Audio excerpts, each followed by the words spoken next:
चलिए अब शुरू करते हैं हम नवा अध्याय प्यारा उपहार। प्रस्तुत पाठ शोभा नाम की एक लड़की से संबंधित है जिसका आज जन्मदिन है। वह बहुत खुश है, लेकिन बाजार में उसका प्यारा रिबन खो जाता है और वह उदास हो जाती है। किंतु अंत में एक ऐसी घटना घटती है जिसे देखकर उसकी खुशी का ठिकाना नहीं रहता। चलिए शुरू करते हैं हम ये पाठ। आज शोभा का जन्मदिन था। वह सुबह सुबह उठी, नहा धोकर तैयार हुई। फिर बालों में कंघी करके अपना मनपसंद रिबन बांधा। शोभा के पास ढेर सारे रिबन थे, परंतु यह सुनहरा रिबन उसे सबसे ज्यादा पसंद था। कुछ देर बाद शोभा केक लाने अपनी माँ के साथ बाजार गई। वहां घूमते घूमते ना जाने कब वह रिबन शोभा के बालों में से खिसक कर गिर गया। रिबन वहीं पर पड़ा रहा और पड़ा पड़ा गंदा हो गया। अचानक घने बादल छा गए।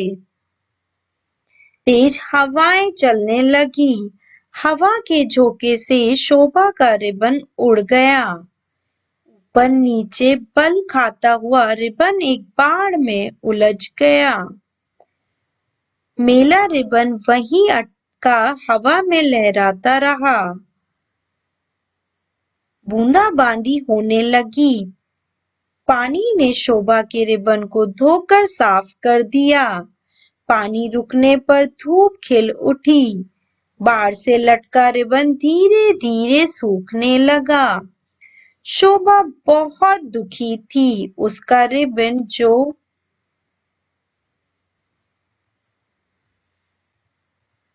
खो गया था। शाम हो रही थी।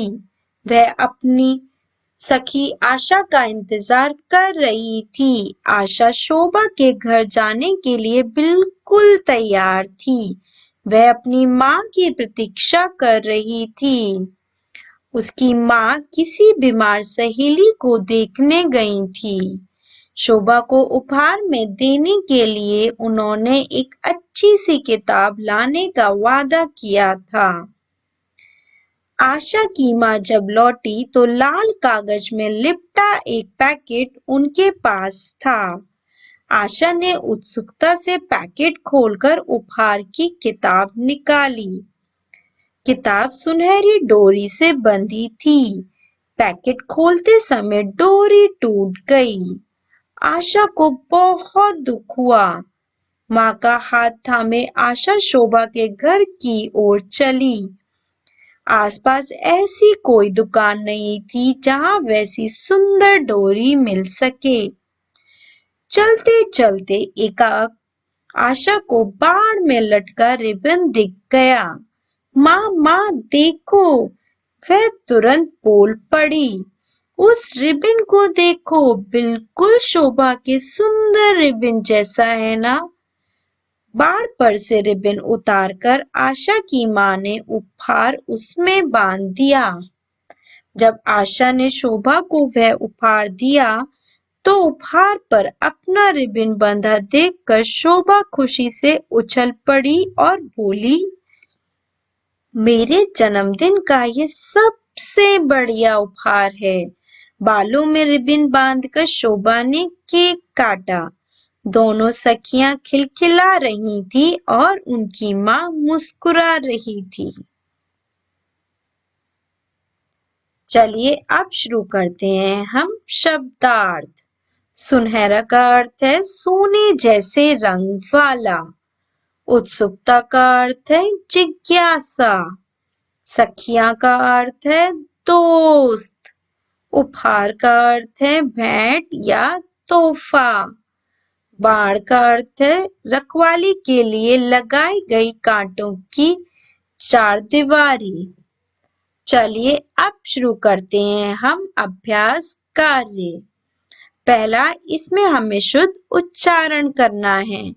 तैयार, झोंके, मनपसंद, अचानक, बूंदाबांदी, उत्सुकता। दूसरा, इसमें हमें सही विकल्प चुनना है। शोभा बाजार गई क्योंकि उसका जन्मदिन था। शोभा का रिबन वहीं पड़ा पड़ा कैसे गंदा हो गया होगा?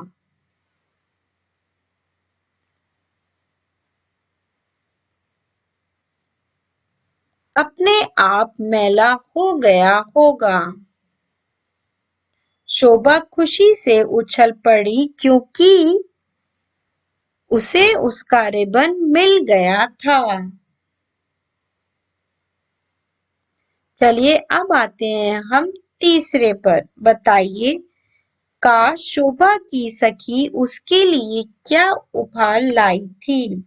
शोभा की सखी उसके लिए एक किताब उपहार में लाई थी। खा, शोभा खुशी से क्यों उछल पड़ी? उपहार पर अपना रिबन बंधा देखकर शोभा खुशी से उछल पड़ी। चलिए अब करते हैं हम चौथा। इसमें हमें निम्नलिखित प्रश्नों के उत्तर लिखने हैं। शोभा को सबसे ज्यादा क्या पसंद था? शोभा को सुनहरा रिबन सबसे ज्यादा पसंद था। खा, शोभा किसका इंतजार कर रही थी और क्यों?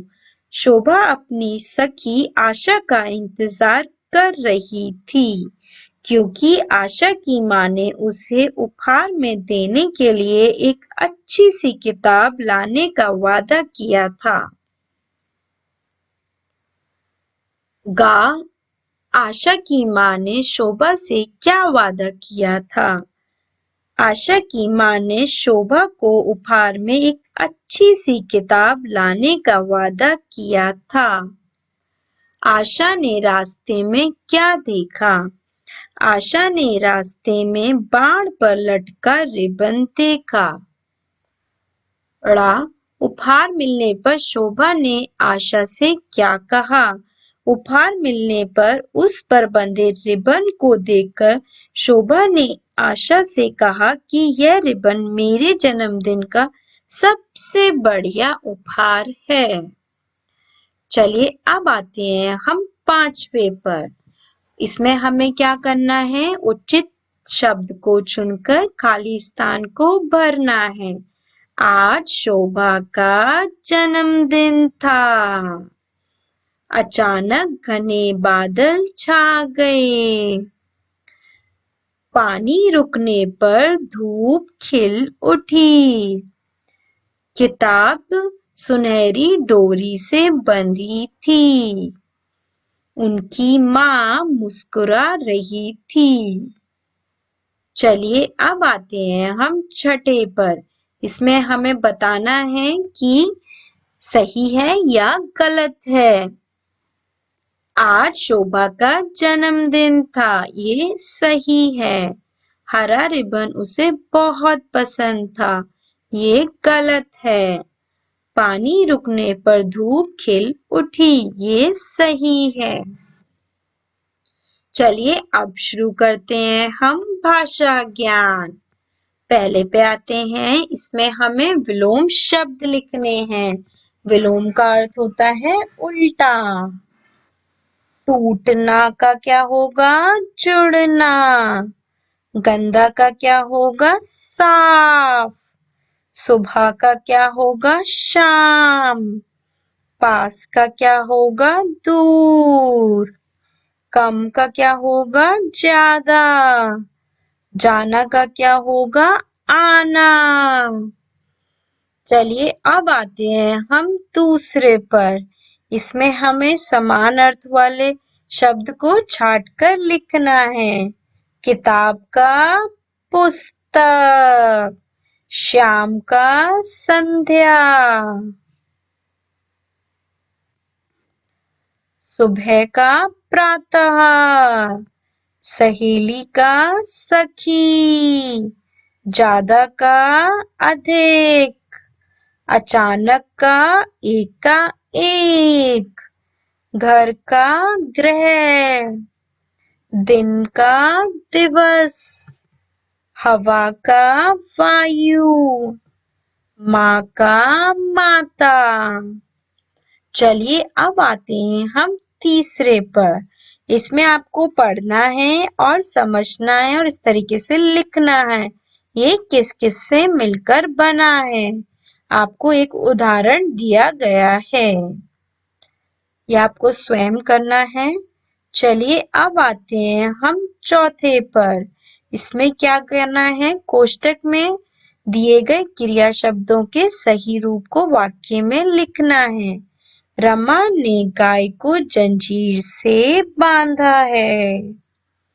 रमेश किताब लेने बाजार जा रहा है। उसने पैकेट खोला, उपहार की किताब निकाली। शोभा को देखकर वह बहुत खुश हुई। इस तरीके से आपको सही रूप लिखना है क्रिया शब्द का। चलिए अब आते हैं पांचवे पर।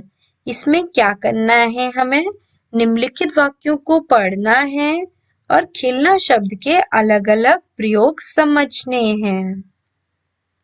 धूप खिल उठी, फूल खिल गया, चेहरे पर मुस्कान खिल गई, मन खिल उठा, सब खिलखिला उठे।